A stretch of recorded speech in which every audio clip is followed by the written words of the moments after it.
The GFOA is a nonprofit professional association serving more than 19,000 government finance professionals in the United States and Canada.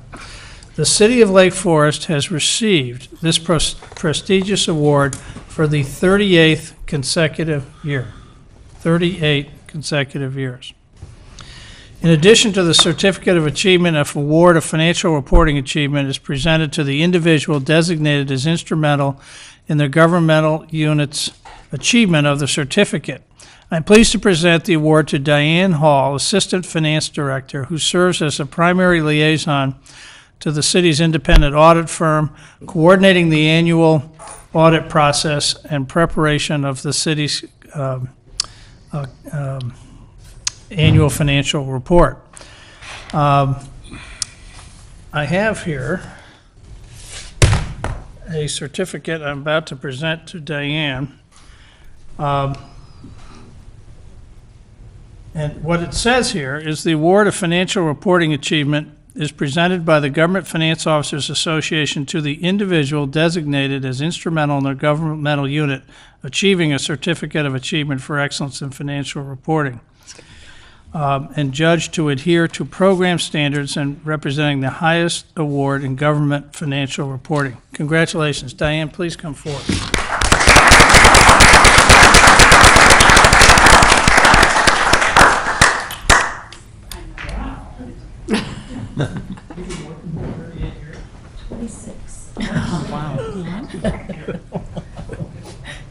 It's pretty cool. We've done this. Yeah.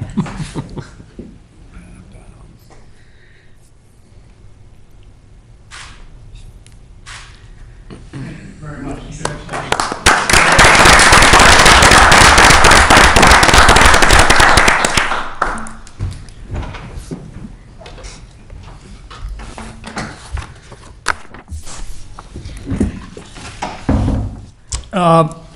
I have one more item I'd like to mention. It's been noted in the press and in various reports, and certainly in conversation throughout the town about a certain number of cars being stolen in the city. And pursuant to a request to the police department for some further information,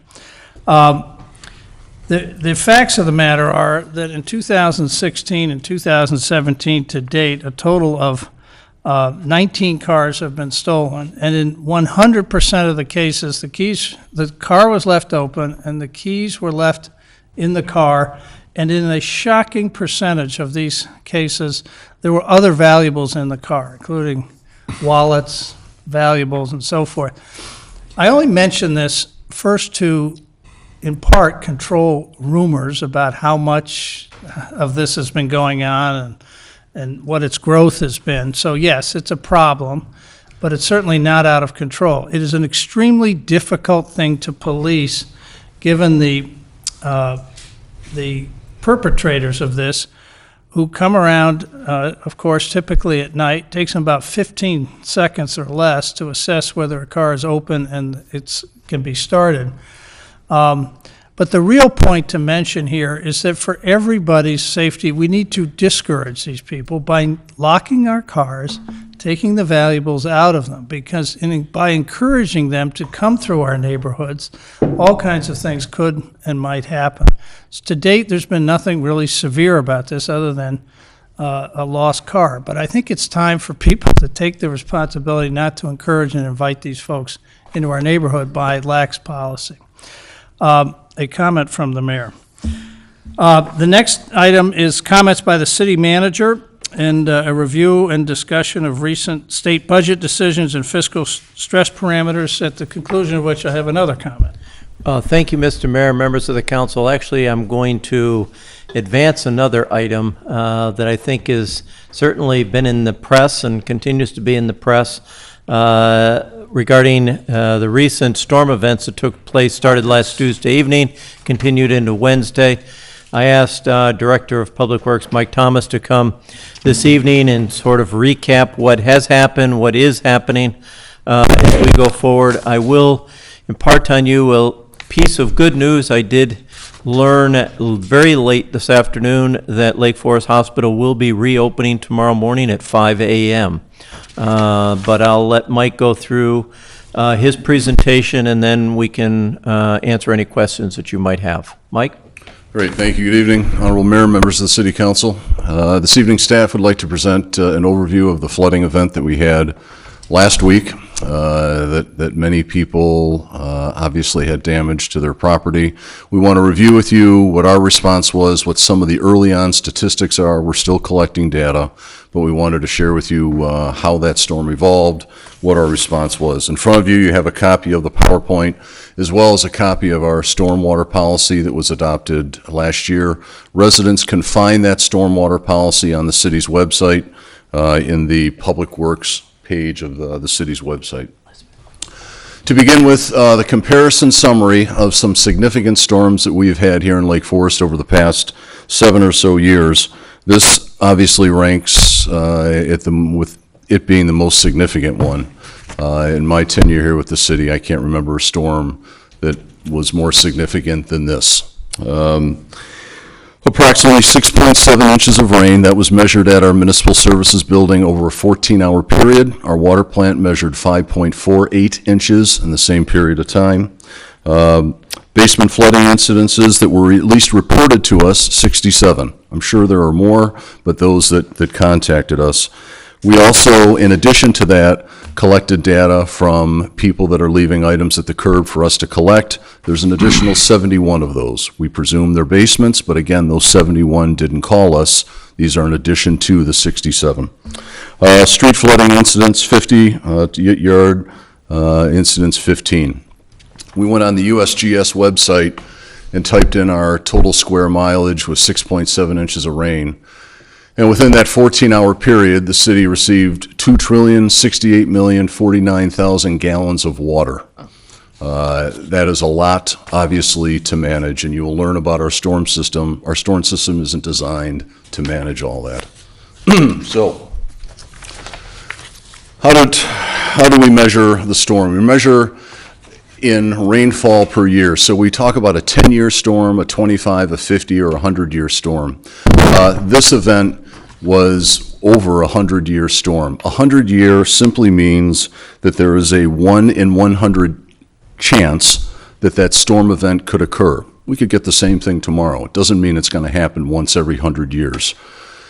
It's simply a rate. So I think we all suspect that we're seeing more of these storms on a more frequent basis. The next chart is going to review for you some of these intensities. But essentially, if you go just to the right of the number 12 and go up to the blue line, we were in excess of the 100-year rainfall event.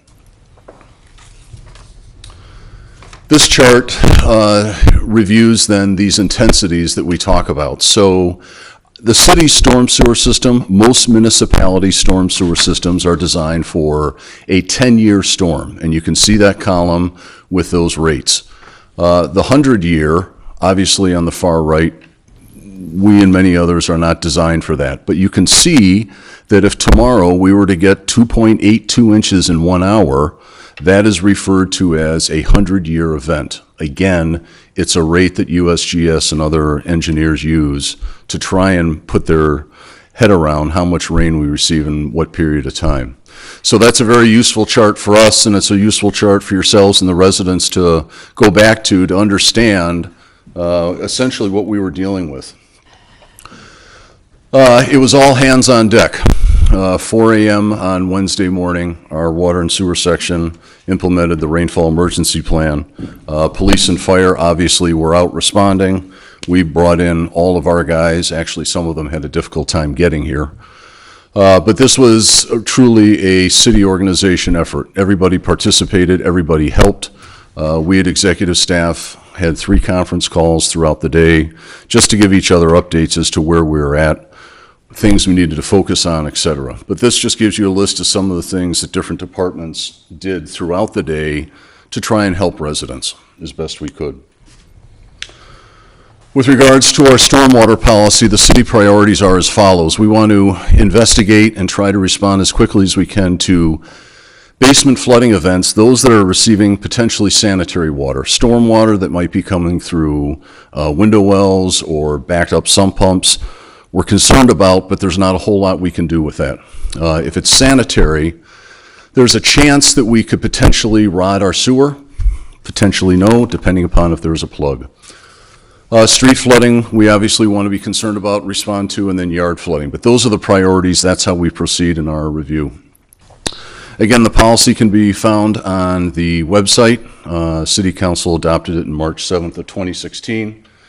We've had various stormwater studies done over the past 2 decades. We've had multiple projects occur as well, and we have many on the books. This is our floodplain designation. Many properties within that took water, approximately 138. But you see we have 2 designations throughout town with these. Basements include homes that did not report flooding that had debris curbside as well. So Now, there was a power outage up in the very northeast part of the city, right, which knocked over off some 1,000 pumps. homes, Yeah, over so 1,000 that- homes there's for a- about 14 hours. Green bullets there, yeah. Yeah. And that's represented with some of, obviously, the green dots as well. But these are the 2 drainage districts, East and West Skokie. Many obviously flooded, and it was difficult to manage that. Impacts on non-city-owned properties, obviously the hospital closure, the high school lost power, significant flooding to the 2 creeks. We had 24 street closures, and then obviously multiple residents, multiple flooding calls with basements, and then some yard reports. There were many, obviously, we think many more than what were reported. City facilities that were impacted, Deer Path Golf Course, our North Beach access, we have a picture later on to show you with that, the significant erosion. The water plant, we had the ravine erode behind one of our 20-inch transmission mains. Spruce and Sheridan, the lift station lost power for about 5 hours, so that was challenging to manage that. The cemetery had some significant basement flooding in their building. And then the remainder were minor issues. Gorton had some water in their basement, as West Side Fire Station did as well. Senior Center had some, and then public safety in one of their shared conference rooms. But again, the significant ones, Deer Path Golf Course, North Beach access, the water plant, those were significant. Those caused a good amount of damage to the city.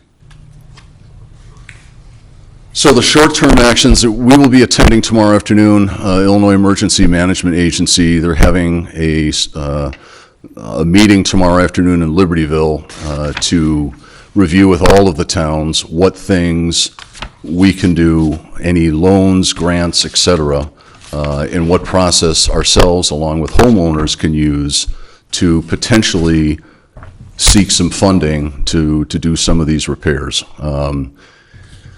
What we've looked at so far, it's very bureaucratic. There's a whole lot to it. It's a different language. And so a handful of us are going to attend tomorrow to try and educate ourselves as to how we can proceed and potentially receive funding for some of these items. Short term, we will continue to collect any debris that residents put out at the curb. We started that last Thursday and Friday. Obviously, the compost center was open. And then we had our trucks out today as well. The numbers that we received from sanitation this afternoon showed that we had picked up an additional 60 tons of material, which is a significant amount. There's still some very large piles, but we'll continue doing that, and we're just happy that we obviously can provide that to the residents, that we have in-house garbage. We're able to jump on it right away and continue it until we get everything cleaned up. Street sweeper, we're going to start running 2 shifts. In fact, we started this morning running 2 shifts. We need to get all the debris picked up, a lot of the gravel washed out. There's some handful of beach repairs that were made last week. We need to continue with those. And then the North Beach Access Road, that one is going to be a significant challenge for us. For it being the rest of the summer, Sally and her crews are going to have to adjust how they operate that North Beach access road. We were down there on Friday trying to shore up all the erosion. But again, that project, City Council approved design, and we're in the middle of the design with the idea that the project was going to occur next year. They simply have base surveying done. They're not far along with the design yet at all. So that one, we're going to ask them to accelerate and try and get a design done as quickly as possible. So those will be our short-term. Long-term, we will continue to inspect flooded homes and provide any recommendations to homeowners. We offer that as a service to residents. There's no charge. We're happy to bring our water, sewer, and/or our engineering guys out to give homeowners ideas. Within the city capital improvement project, we'll continue to line, storm, and primarily sanitary sewers. We do annually line manholes, whether they're storm or sanitary, again, to keep the inflow and infiltration, rainwater, out of the sanitary. That is the goal. We will continue to inspect and clean all the ravine inlets and outfalls. We do that a couple times a year. Community Development has their home inspection program. And then we will continue, as long as City Council funds the dollars, to have a significant storm sewer project every 3 years. We're doing the one out on the 4th Ward now. We're currently under design for Forest Hill, Timber, Old Elm, Green Bay area, and that will happen 3 years from now. So, and we have a good list of projects after that. What can the residents do short-term? Obviously, we encourage them to contact us if they would like us to come over and give them some ideas on how to proceed, what things they can do to their property to protect themselves. The second point's a very important point, is to add a backup battery-powered sump pump. And a lot of this, from what we are seeing, they lost power and/or they didn't have a backup sump pump. That's important. Obviously, confirm that the sump pump discharge coming out of the home has an air gap. A lot of residents have the sump pumps tied directly to the storm sewer system. That's fine. If the storm sewer system fills up, it's simply going to back up into that property. So you don't want your sump pump tied directly to that pipe, because it's simply going to go in that pipe and fill your basement. You want to have an air gap where that water drops out of your sump and goes into the pipe on your property. So if either one gets surcharged, it can splash out on the ground. So we refer to that as an air gap. Do their best, for those that aren't connected to the storm, to discharge their sump pumps away from their foundation. Make sure their window well drains are working and keep any debris away from those, as well as cover the window wells. What can residents do long-term to protect themselves from sanitary backflow into their basements? One idea is to install an overhead plumbing system that will not allow sanitary into the basement. An ejector pit, basically it pumps it up and shoots it out by gravity after that, but it will prevent mostly sanitary from coming in. And then obviously the second item, and we spoke to a couple residents today about this, of grading their yard appropriately to try and keep rainwater away from. From the inspections we had during the storm, a lot of people had water coming in from their window wells, as well as the sump pumps. The sump pumps had failed, or they didn't have a backup. But grading is a very, very big part. And we recommend that residents take the time now to figure out how to prevent the next storm. The other item, that schematic, shows how various items in a home can be connected to the city storm sewer, and we do allow that. The pros to that is that obviously the homeowner won't have to deal with downspout water on their property, sump pump water, yard drain water, all of that, and that's a good thing. As well as in the winter time. If there is anything from the sump pump that's attached to the storm, and that's fine.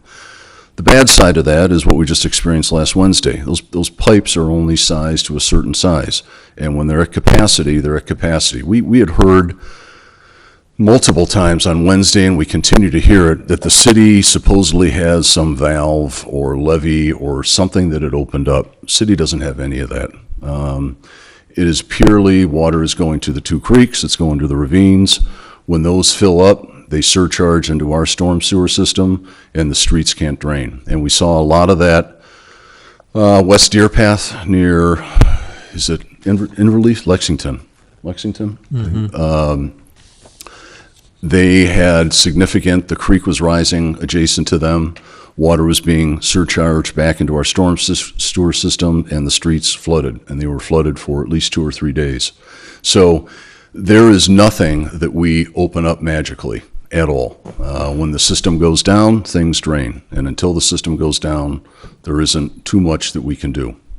So this diagram simply shows what residents could do, but as long as they understand the other side to that, that there is a risk, and the risk showed itself last Wednesday. If the system fills up, these items are not going to drain. So with that, I'll take any questions you may have. That's actually a picture of the North Beach Access Road on Friday. That's the erosion that occurred. The area that has the 8-inch stone is material that was placed that day. We had our engineering firm doing the design for the South Beach Access Road as well as the North Beach Access Road visit the site Thursday afternoon and give us his assessment, his quick assessment on what we needed to do, and this is one of the items. We cut the sheet pile wall down to allow a better flow through the ravine, and then we shored up the sides so future rainwater would not continue to erode the side. And that's what you see we're doing there, is placing that material. So if you have any questions, I'd be happy to answer them. Mike, this is a terrific presentation. It was a pretty amazing storm. How are we going to get this information out to residents who might not be seeing it tonight? I know we have reporters here. I'm sure that'll be a good coverage, but this is thorough. I'm going to make sure I take it home and sit down with Frank and say, okay, is there more stuff we could be doing? I mean, we had a wet basement, but, you know, it's not uncommon for us to get a wet basement in a bad storm. There was no... I Susan assume Banks. the calls you get are when people are getting something in the basement that...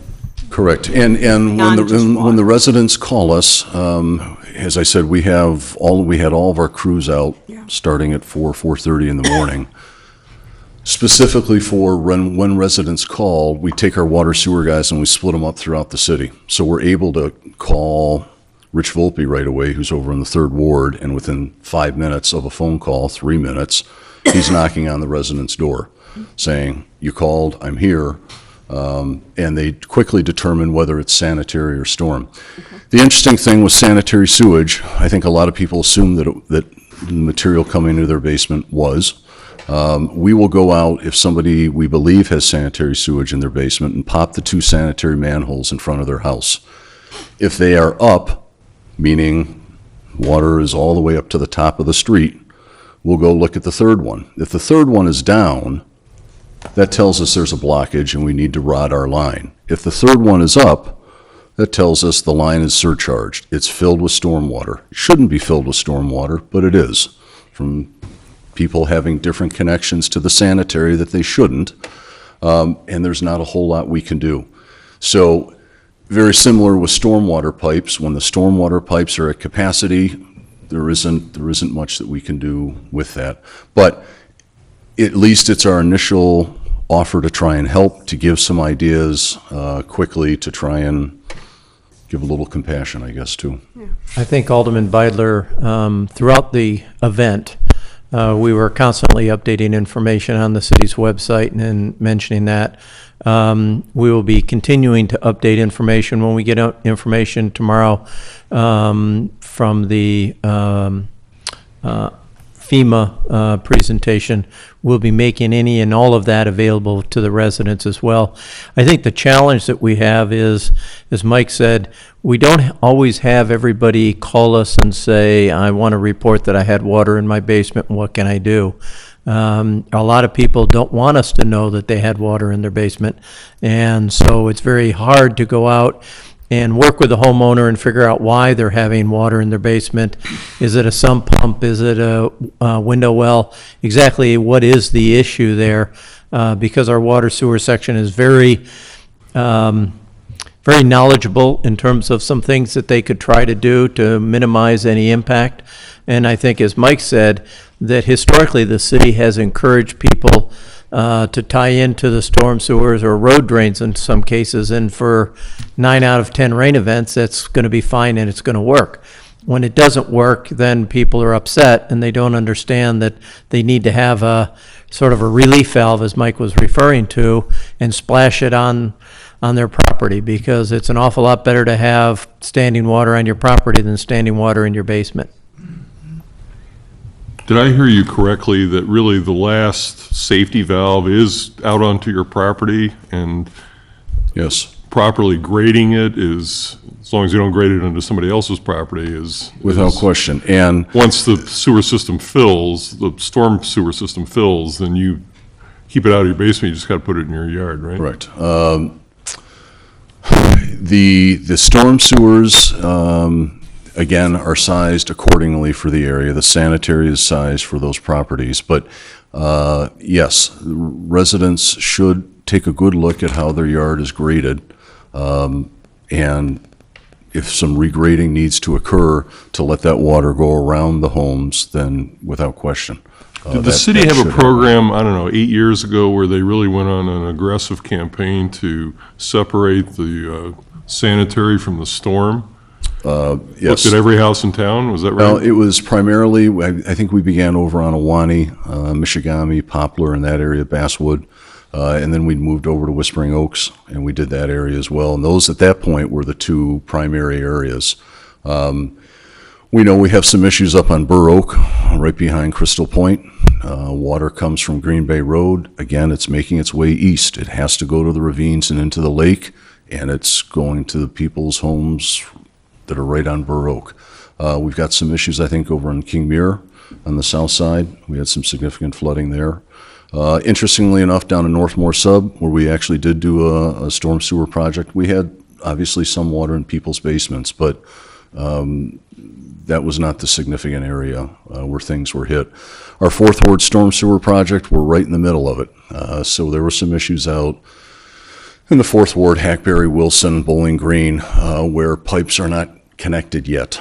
And we had a good amount of road flooding there too. Well, I think, Alderman, what you're referring to is the home inspection program that we did, and we started a number of years ago, along with also, we still do to this day, offer financial incentives for people who want to install an overhead sanitary sewer in their basement as well.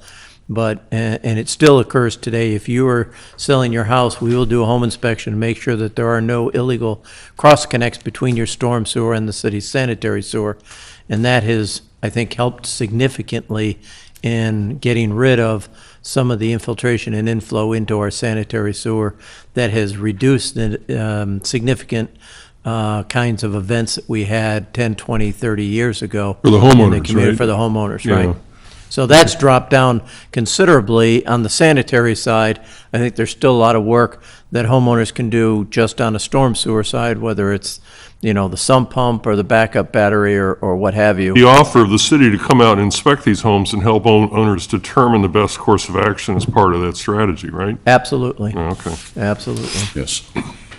And on that yard grading thing, let me just, that's a matter for engineering. Homeowners should not have their landscape crew, lawn crew, or whatever, start Correct. pushing things around, because there's a lot more than meets the eye there. And in fact, it's an activity that requires a grading permit Correct. in the city of Lake Forest to ensure that there's proper engineering and coordination with obviously other properties. So, but it's a really good thing to do, and a lot can be done with that.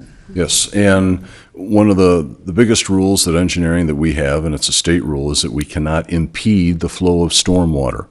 So if I have water, I'm on Forest Hill, I've got water coming at me from timber, I can't put a big berm up in my backyard and impede that water, because that water is trying to make its way to Green Bay and to the creek. I can manage it on my property and get it to go around my house, but I cannot block the flow, and that's Illinois drainage law. And that's where the engineers come in and say exactly that. You can't block it, but we can help you manage it. Mike, what's the update on the golf course? Sally, if Sally would have a better update than I would.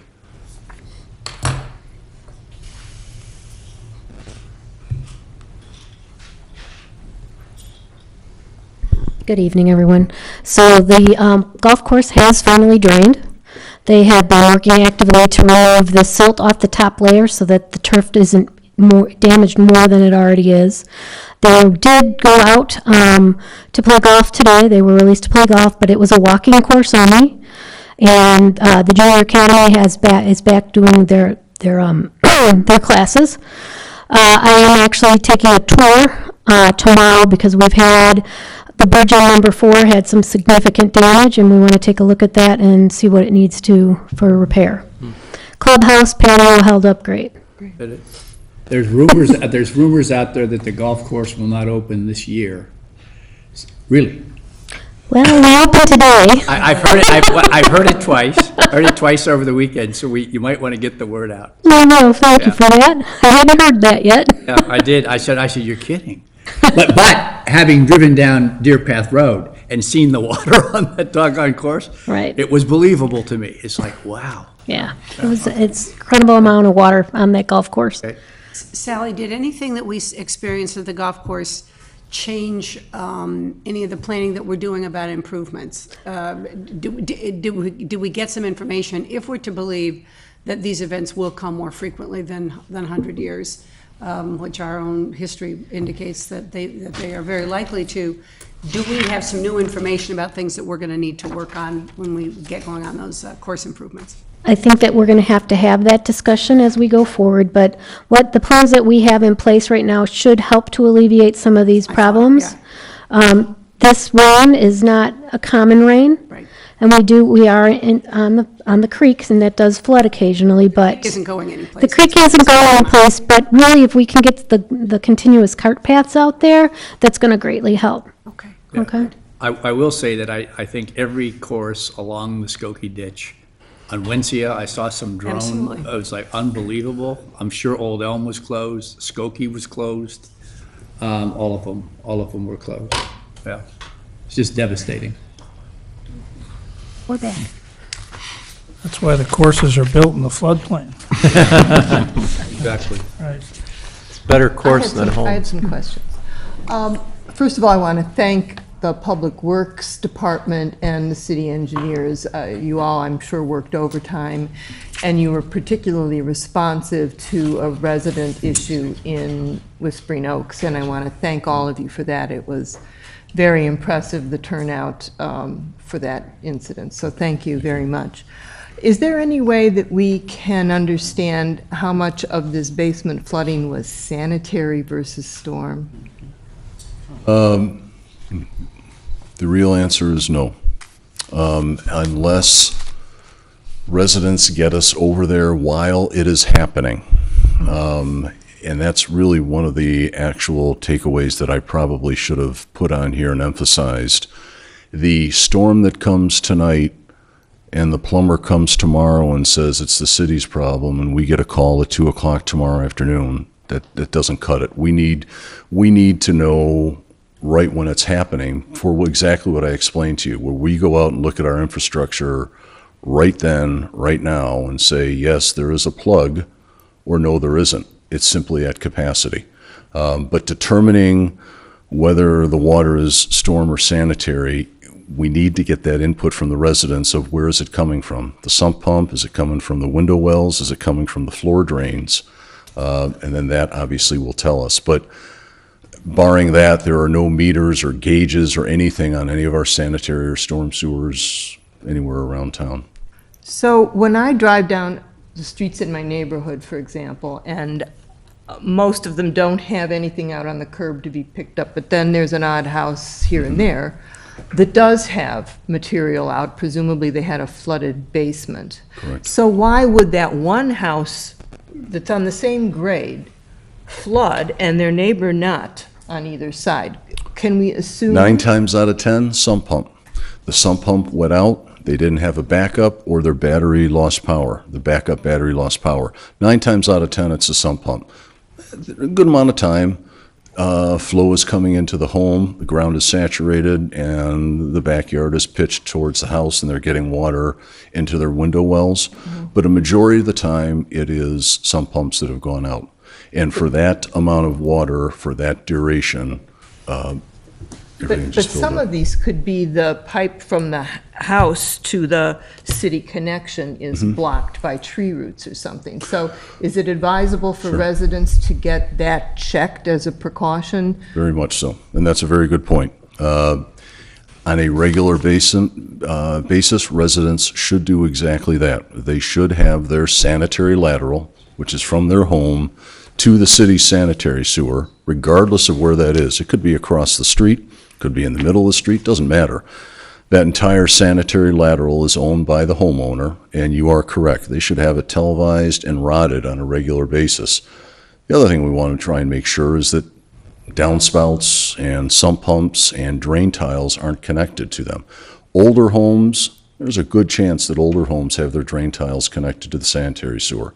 And that takes a good amount of capital to disconnect that, put in a sump pump, et cetera, et cetera. So residents could do sort of a prophylactic review of their sewer situation to, hopefully prevent this from occurring. So, and when we talk about our sanitary sewer being sized accordingly, appropriately for the area in question, most of our sanitary sewers are 8-inch. That's more than enough to handle typical sanitary flow from all the neighborhoods. When you have laterals coming from people's homes that are old and maybe separated and have tree roots and water is getting into them times however many, and or the footing drains or some illegal connections, all of that adds to the sanitary. That is why the sanitary surcharges and backs up. Every once in a while, without question, we have a plug in our sewer, we don't know about it, we get the jet rotor over and unplug it right away. But a majority of the time, it's simply that sanitary sewer is at capacity for those reasons. So we can also assume then that some sanitary was discharged into the lake?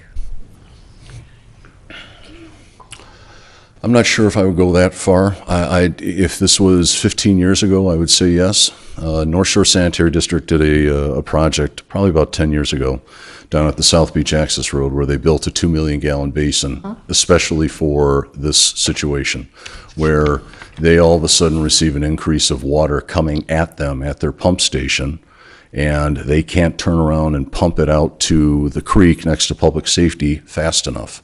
So they have an overflow, and it's a 2 million gallon tank underneath that South Beach parking lot.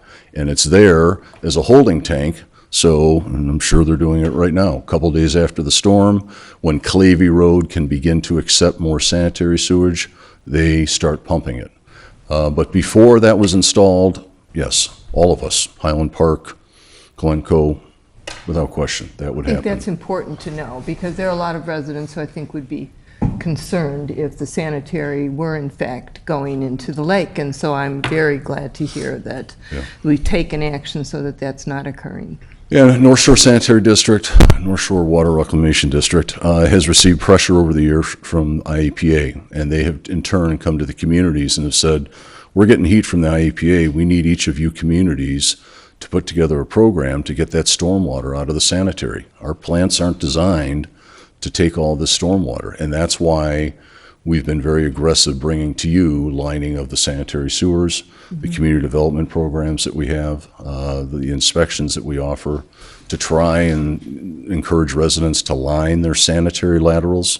They absolutely can do that as well. So. Thank you. Mike, any color for us on, we've had a lot of discussion around the septic systems that are still in town. Any color related to the storm event? No, just that we would presume that they all surcharged, and water absolutely got in, I'm sure got into the storm and made its way, especially the area that we had discussed previously, made its way east. But again, yeah, that's something that's going to happen until everyone is confident that all of their storm drain apparatus have been disconnected. that's going to happen. Any other final questions or comments? Mike, excellent summary of a complicated and very dense period of activity for your team. Thank you.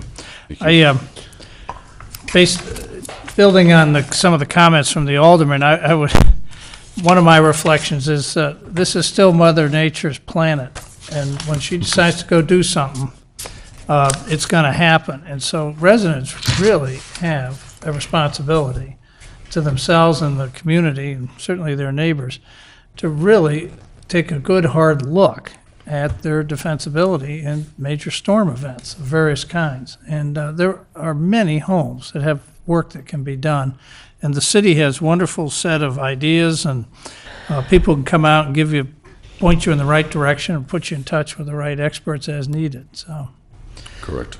thank you, Mike. Yes, thank you. Great, you can go get a good night's sleep now. So back to the published agenda. Last year during our budget process, the city council asked staff to look at stress testing our financial systems. And it was timely in the fact that the state was still wrestling with trying to adopt a budget. So this evening, we've really brought two presentations to the city council. First is just an overview of what the recent state budget decisions, the impact that they will have on the city of Lake Forest. And then we have prepared for different levels of parameters, if you will, of what the impact might be down the road if the state makes other decisions or certain things happen in the economy. And then what the impact might be financially on the city of Lake Forest, and ultimately what decisions we might have to make in the city of Lake Forest. This evening, what we're really looking for is your direction as to whether or not these parameters that we have identified in the 4 different categories are appropriate, if they should be modified, changed, because once you give us direction that yes, these are appropriate, then staff will go off and prepare actual numbers as to what that financial impact would be, so that we can then begin to sort of size what that impact would be and what that impact would be on our service levels that we provide our residents. So with that, Elizabeth, I'll turn it over to you, and you can give us all the wonderful news about the state budget. Okay, well, thank you. I doubt that anybody's missed that a state budget now is in place for the state's fiscal year 18. It was passed by the General Assembly in special session. It was vetoed by Governor Rauner, but overridden by the Senate on July 4th and overridden by the House on July 6th. So that approved budget stands and consists of 3 bills, Senate Bills 6, 9, and 42. Senate Bill 6, the first of the 3 bills, is an appropriation bill, so it sets forth the expenditures for the budget in the coming year. It appropriates $36.5 billion, which is down from $39 billion spent in the prior year. It does approve local government pass-through for revenues such as motor fuel tax, casino video gaming, use tax, and 911 system revenues, which is important because the city receives many of those, and it was important to ensure that that revenue continued to pass through to local governments. The bill also provides for additional diversions of corporate personal property replacement tax. This has been a source of takeaways from local government for a number of years. Those diversions have continued to increase. In this budget bill, the diversion is $297 million. That's up from $221 million in FY17. So that's less revenue that's now available to distribute to local governments. And downstate mass transit funds are appropriated at $339.8 million. That is the same amount as the FY17 stopgap budget, so that remained the same. The second bill is Senate Bill 9, which was the revenue bill. As you know, that included an increase in the income tax in Illinois to 4.95 on individuals and 7% for corporations. That was up from 3.75 for individuals and 5.25 for corporations. That was effective July 1st. And so the Illinois Department of Revenue has issued a bulletin to Illinois employers to begin to deduct income taxes from employees at the higher rate. So we did implement in the first payroll last week.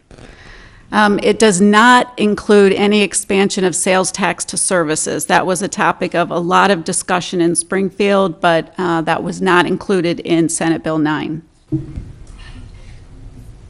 And the third bill is Senate Bill 42, and that's a budget implementation bill. The provisions of that are important in that it did include a 10% reduction in local government distributive fund payments for FY18. So that is the income tax distributions that come from the state to local governments. It did, however, provide for a direct deposit to the local government distributive fund. Previously, those revenues have come in and they have cycled through the general revenue fund of the state. And now those monies will be deposited directly to LGDF, which should allow for more timely payment of those amounts to the local government. It does provide for 2 accelerated payments in August and September, but that really just gets them back to timely on their distributions to local governments. I would note that it is contingent on controller cash flow. So those accelerated payments in August and September do have some fine print attached to them, and so we will wait to see if those second distributions occur. I'm also going to highlight a little bit more about the income tax on the next slide. The bill also approved a sales tax collection fee of 2%. There was a lot of discussion about this initially as to how this applied to local governments. The city receives a 1% municipal sales tax from the 6.25 state tax. The 2% collection fee will not be applied to that 1% municipal sales tax. It will, however, apply to home rule and non-home rule sales taxes that have been approved by local governments. So the 0.5% home rule sales tax that Lake Forest has will be subject to the 2% collection fee. This illustration shows how we record income tax revenues that flow through the local government distributive fund. There's been a lot of press related to this 10% deduction, saying that because of the 2 accelerated payments in August and September, local governments will actually receive 14 payments instead of 12 payments in the state's fiscal year 18, and therefore that should negate the effect of the 10% reduction in the fiscal year 18 distributions. That really assumes a cash basis reporting of revenue. The City of Lake Forest reports their financials on generally accepted accounting principles, not cash basis reporting. And therefore, we are required to accrue at fiscal year end revenues and expenses that are attributable to our prior fiscal year. So on April 30th, we record income tax payments that are due to the city, even though their payments have been delayed by the state. And so this shows the basic income tax calendar is in March, there's a liability month for employers. In April, the next month, those are collected by the state. And then in the 3rd month of May, around the 10th of the month, the comptroller's office will actually voucher those payments, and we can see what the amounts will be on the state website. But those actual remittances may be delayed. In years past, they've been delayed up to 5 months. We typically tend to run about a 1 to 2 month lag. That is the lag that should be eliminated by the deposit of income taxes directly to the local government distributive fund. So for FY17, the city records revenue for the May through April collection months. So the state has collected that money. It's been vouchered by the comptroller's office the next month.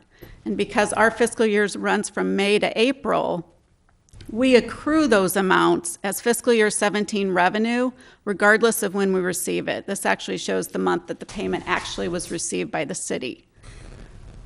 So we have reported and recorded revenue in fiscal year 17 for payments in June and July from the state, because they were collected by the state in March and April, which is within our fiscal year. They have been vouchered and are due and payable to the city. So that negates the 2 additional payment issue, because we would not record revenue in fiscal year 18 for 14 payments. We've accrued 2 of those already to the prior fiscal year. This shows all the items in red are estimated, so we only know 2 amounts so far for income tax distribution that has been vouchered by the comptroller's office. These last two payments are the payments that were received by the state in May and June, which is their fiscal year 17, and will be remitted to the city at 100%. And then the amounts vouchered in July and, or received by the state in July and vouchered in August, those will begin the 90% payments. So what will actually happen for the city is that the 12 months for fiscal year 18, 2 of those will be at 100%, 10 of them at 90%. Certainly a fiscal impact to the city. And furthermore, we will have 2 additional months at 90% in fiscal year 19. So hopefully that kind of clarifies financial reporting versus GAAP and cash basis. So for a net difference from our budget, as you indicate there, 121,000. Right, and that is just estimating these 10 months at 90% of fiscal year 17. So it is an estimate, but that's the best estimate we have to work with at this point.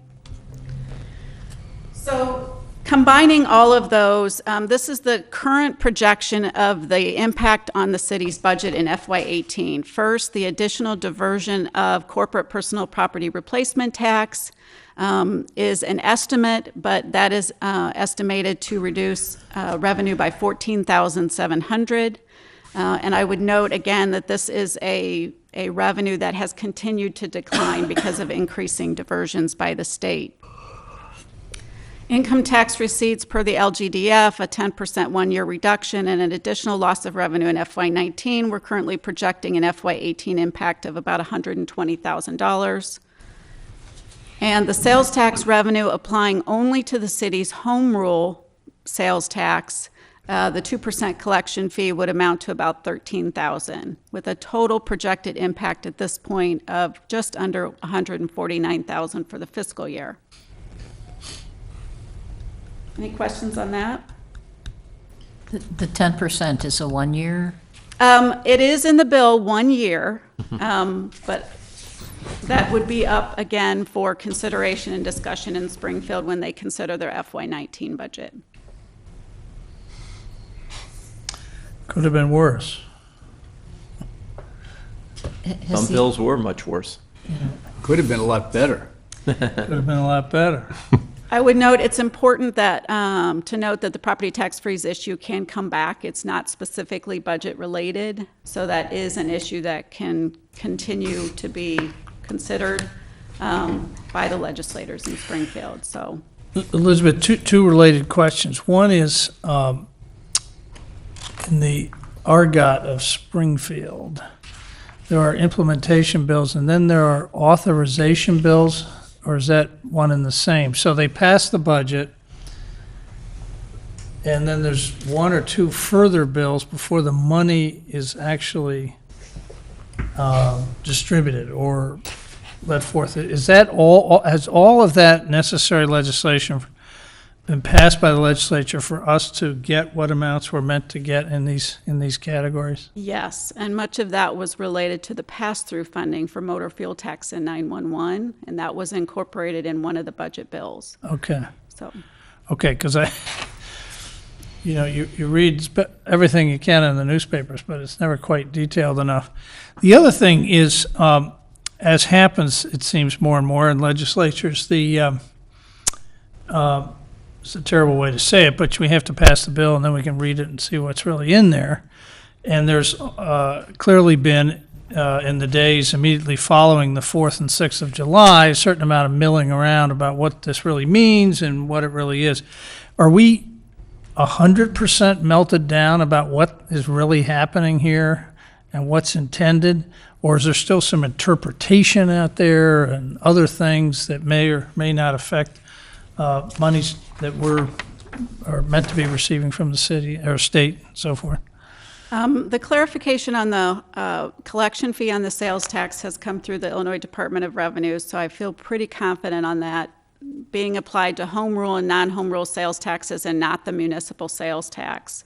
That was definitely a question that was of great concern initially because it would have been a much bigger financial impact to local government.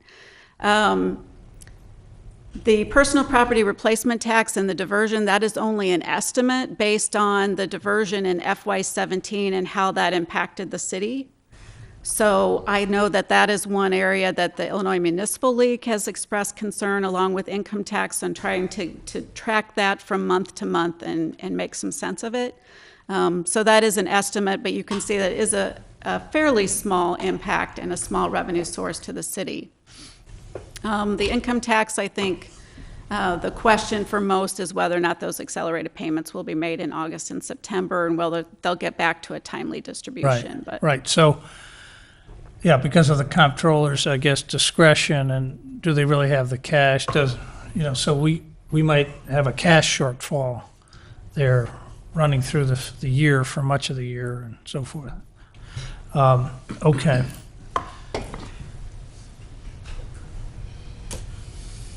So as City Manager Kiley alluded to in his opening comments, we do have a City Council workshop scheduled for September.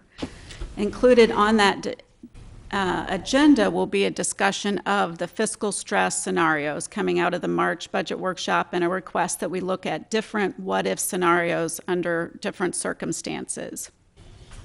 So the concept here is to look at 4 gradually elevated financial scenarios, and what we've outlined there is the detail that we'd be using in developing those numbers and assumptions for the City Council's consideration and discussion. So we are hopeful of getting input from you, any clarifications or changes to the 4 scenarios, before we begin our work on crunching numbers and getting data ready for the September workshop.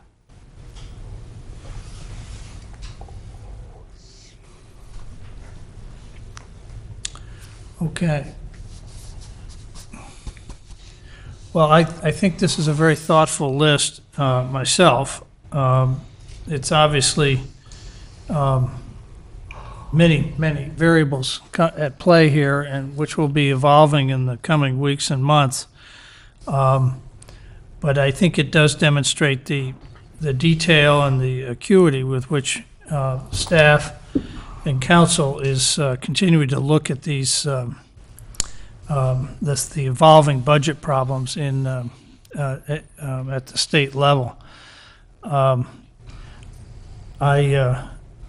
can assure the citizens of Lake Forest that there's hardly anything about all this that we're not aware of and tracking in great detail and in real time.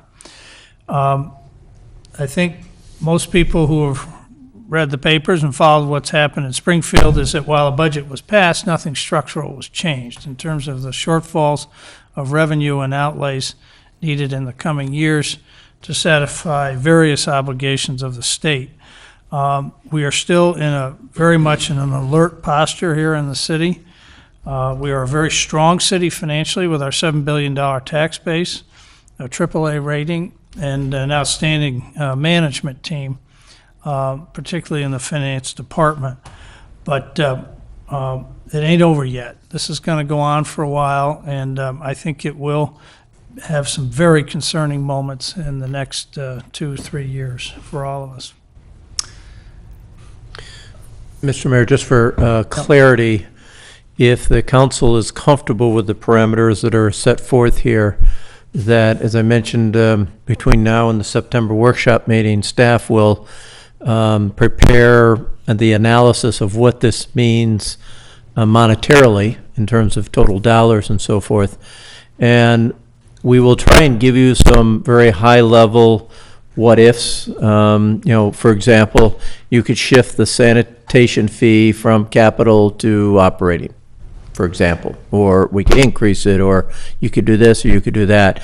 It will also give you an idea of, if, let's just say one of the scenarios is $1 million shortfall, okay? But for the city of Lake Forest, if we were going to take it on the expense side, then we'd want you to know how many positions would have to be eliminated, not specifically what positions, but just to be able to give you sort of an overview of, you're talking 5 employees, 25 employees, whatever the case might be. Right. Well, Bob, thank you for that perspective, because, yes, we talked in general terms about that at our workshop session about basically what levels of, $1 million, $2 million, $3 million declines in city revenues due to one thing or another, property tax freezes and other things.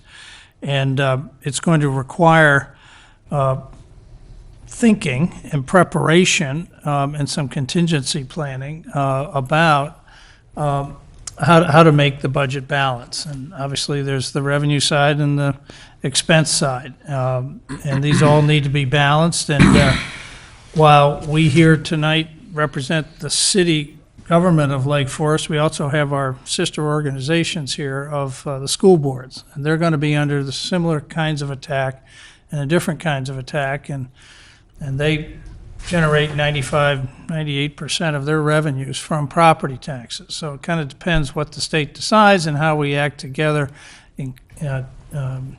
informally or whatever in concert in the better interests of the citizens as a whole. So lots to come, and the council has talked about this a great deal, and I'm personally pleased at the degree of specificity and kind of logical, thoughtful contingency planning that we're embarked upon now. This is not going to be easy, but and it will, before this gets better at the state level, we're probably going to have to look at some cuts, probably in services, personnel, and so forth. And then hopefully, when things get reorganized down in Springfield, we can move back to a better place.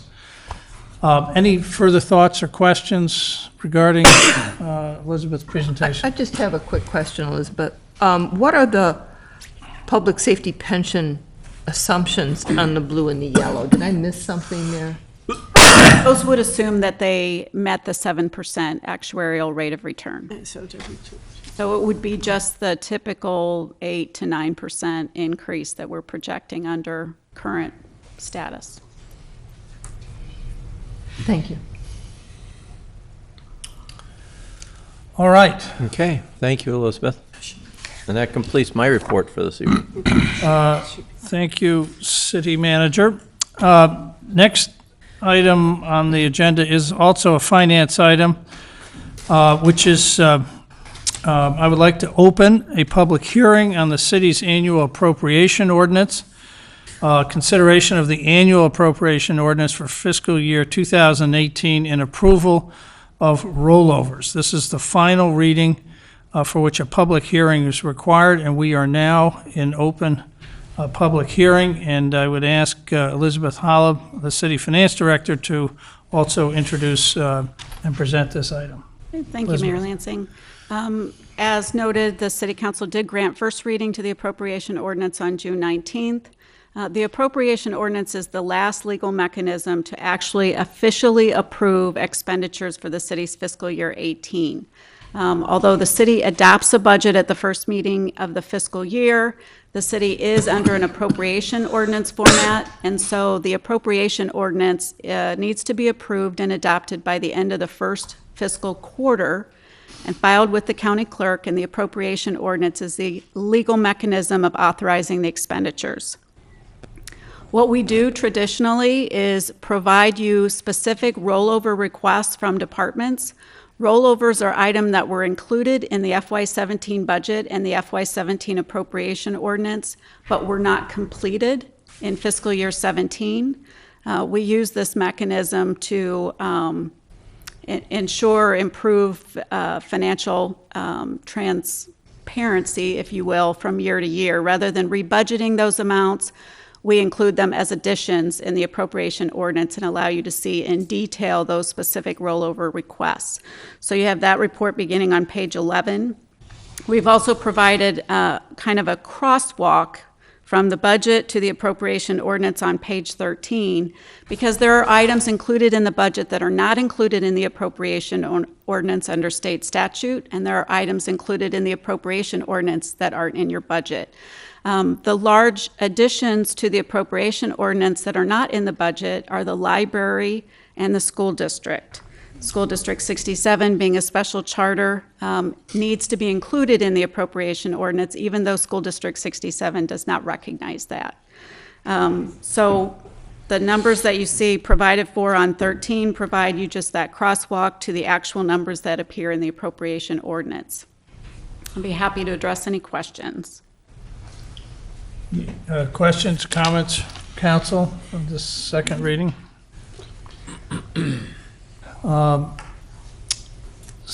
Hearing none, are there any comments from the audience with regard to this second reading of this appropriation ordinance? Seeing none, I bring it back to the council and ask for a motion to approve the final reading of the ordinance and the related rollovers. So moved. Second. And will the city clerk please call the roll? Certainly. Alderman Beidler? Aye. Alderman Newman? Aye. Alderman Rummel? Aye. Alderman Tack? Aye. Alderman Reisenberg? Aye. Alderman Moreno? Aye. 6 yeas, 0 nay. Motion carries. Thank you. Next item on the agenda is the opportunity for citizens to address the city council on non-agenda items. Is there anyone in the audience who would like to do this? Seeing none, the next item on the agenda are items for omnibus vote consideration. There are 6 in total. Number 1, approval of the June 19th, 2017 City Council meeting minutes. Number 2, approval of the June 19th, 2017 City Council workshop meeting minutes. Number 3, approval of the check register of the city for the period May 27th to June 23rd, 2017. Number 4, consideration of ratification of expenses related to the installation of a patio at the Deer Path Golf Course. Number 5, approval to replace a totaled marked police car.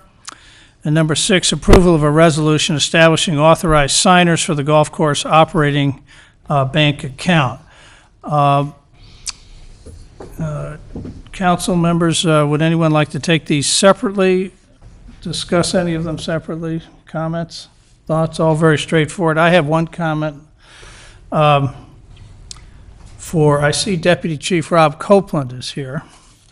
And I'm not going to ask you to sing for your supper, sir, but I do notice in the council agenda, in the description of this totaled police car, a wholly inadequate description. And I wish to read this. It's rather gripping. You don't need novels, you just need reality. On the evening of December the 25th, 2016, a city police officer was waiting at a traffic light on eastbound Route 60 at Route 41. A southbound car on Route 41, traveling at a high rate of speed by an intoxicated driver, exited his lane and drove straight into the side of the 2013 Chevrolet Tahoe. The next sentence is the one I have questions about. Although injured, the city's police officer did not receive any life-threatening injuries. The other driver was arrested and charged with causing the accident and so forth.